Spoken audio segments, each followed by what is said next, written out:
a nobre verdade do caminho que conduz à cessação de dukkha. Dukkha Nirodha Gamini Patipada Ariya Satya, em Pali. Agora, bhikkhus, esta é a nobre verdade do caminho que conduz à cessação do sofrimento. É este nobre caminho óctuplo: entendimento correto, pensamento correto, linguagem correta, ação correta, modo de vida correto, esforço correto, atenção plena correta e concentração correta. As 3 divisões do caminho. Há uma conversa de Visakha com o ex-marido da venerável Damadina. Ele pergunta: Senhora, e os 3 agregados da virtude, concentração e entendimento estão incluídos no nobre caminho óctuplo ou está o nobre caminho óctuplo incluído nesses 3 agregados? Damadina responde: os 3 agregados não estão incluídos no nobre caminho óctuplo, amigo, mas o nobre caminho óctuplo está incluído nos 3 agregados. Linguagem correta, ação correta e modo de vida correto, esses estados estão incluídos no agregado da virtude. Esforço correto, atenção plena correta e concentração correta, esses estados estão incluídos no agregado da concentração. Entendimento correto e pensamento correto, esses estados estão incluídos no agregado da sabedoria. É um trecho do Madhyama Nikaya número 44. É como se um homem, caminhando por uma trilha na floresta, se deparasse com um caminho antigo, uma estrada antiga, utilizada por pessoas em tempos passados. Ele a seguiria.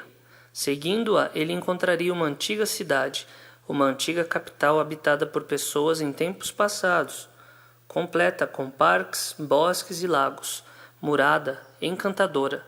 Ele se dirigiria ao rei ou ao seu ministro dizendo: Senhor, você deveria saber que caminhando por uma trilha na floresta, eu vi um caminho antigo.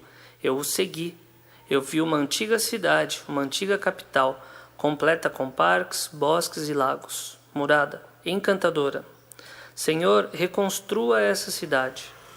O rei ou seu ministro reconstruiria a cidade de modo que ela se tornasse poderosa, rica e com boa população, madura e próspera. Da mesma forma, eu vi um antigo caminho, uma antiga estrada, trilhada pelos iluminados de tempos passados. E qual é esse antigo caminho, essa antiga trilha? É este nobre caminho óctuplo: entendimento correto, pensamento correto, linguagem correta, ação correta, modo de vida correto, esforço correto, atenção plena correta e concentração correta. Esse é o antigo caminho, essa é a antiga estrada, trilhada pelos iluminados de tempos passados. Eu segui este caminho. Seguindo, cheguei ao conhecimento direto do envelhecimento e da morte, conhecimento direto da origem do envelhecimento e da morte, conhecimento direto da cessação do envelhecimento e da morte, conhecimento direto do caminho que leva à cessação do envelhecimento e da morte. Eu segui esse caminho. Conhecimento direto da cessação das formações, conhecimento direto do caminho que leva à cessação das formações. Tendo o conhecimento direto disso, o revelei para bhikkhus, bhikkhunis, discípulos leigos, para que esta vida santa se torne bem-sucedida e próspera, extensa, popular, expandida, bem proclamada entre os devas e humanos. Em qualquer doutrina e disciplina em que o nobre caminho óctuplo não seja encontrado, nenhum contemplativo de primeira, segunda, terceira ou quarta ordem é encontrado.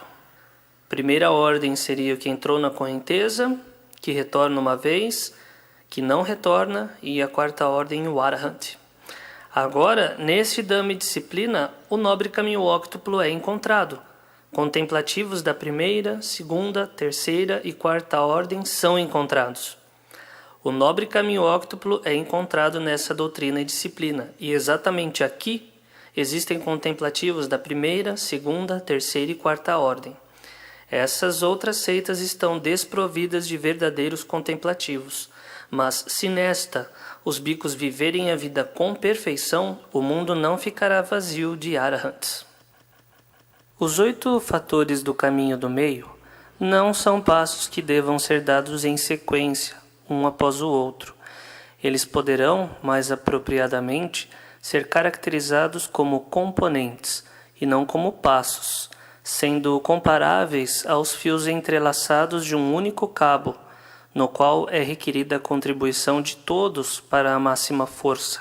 Após algum grau de progresso, todos os 8 fatores poderão estar ativos em simultâneo, cada um apoiando os outros. Porém, até se atingir este ponto, alguma sequência será inevitável na revelação do caminho. Quando considerados sob o ponto de vista do treino prático, os 8 fatores são associados em 3 grupos ou divisões. Primeiro, divisão da disciplina moral, ou sila, que também pode ser traduzido como virtude, que é constituído pela fala correta, ação correta e modo de vida correto. A segunda divisão da concentração, ou do desenvolvimento da mente, constituída pelo esforço correto, atenção plena correta e concentração correta. E a terceira divisão da sabedoria, panha em Pali, constituído pelo entendimento correto e pensamento correto. Essas 3 divisões ou grupos representam os 3 planos do treino: o treino da virtude superior, da concentração superior e da sabedoria superior. A ordem dos 3 treinos é determinada pela orientação global e pelo objetivo do caminho. Dado que o objetivo final a que o caminho conduz, que seria a superação da insatisfação, depende da extirpação completa da ignorância, o clímax do caminho tem de ser um treinamento que se oponha diretamente à ignorância. Esse treinamento é o treino da sabedoria, delineado de modo a estimular a capacidade do entendimento penetrante que vê as coisas como elas realmente são. O desabrochar da sabedoria acontece por degraus. Porém, mesmo os mais fugazes relances de visão interior pressupõem já, na sua base, uma mente que foi concentrada, limpa da perturbação e da distração. A concentração é alcançada através da segunda divisão do treino, que proporciona a serenidade e o equilíbrio necessário ao desenvolvimento da sabedoria.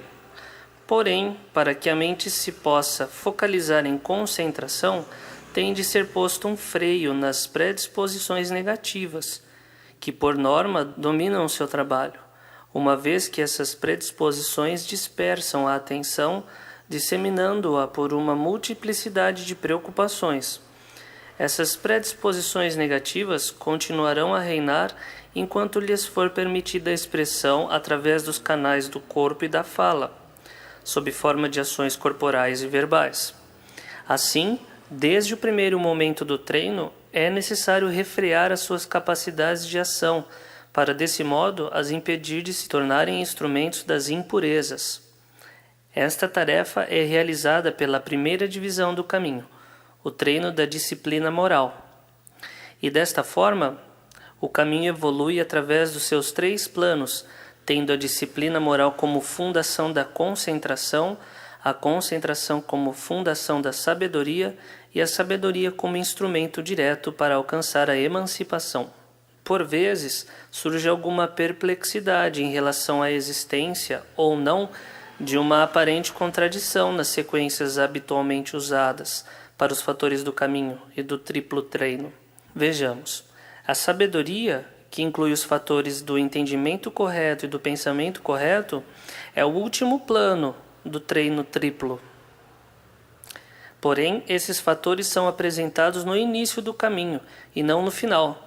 Contudo, a sequência usada para os fatores do caminho não representa um deslize, antes é suportada por uma consideração logística importante, designadamente a de que o início do caminho requer, como arranque e estímulo para abraçar o triplo treino, um tipo preliminar de entendimento correto e de pensamento correto.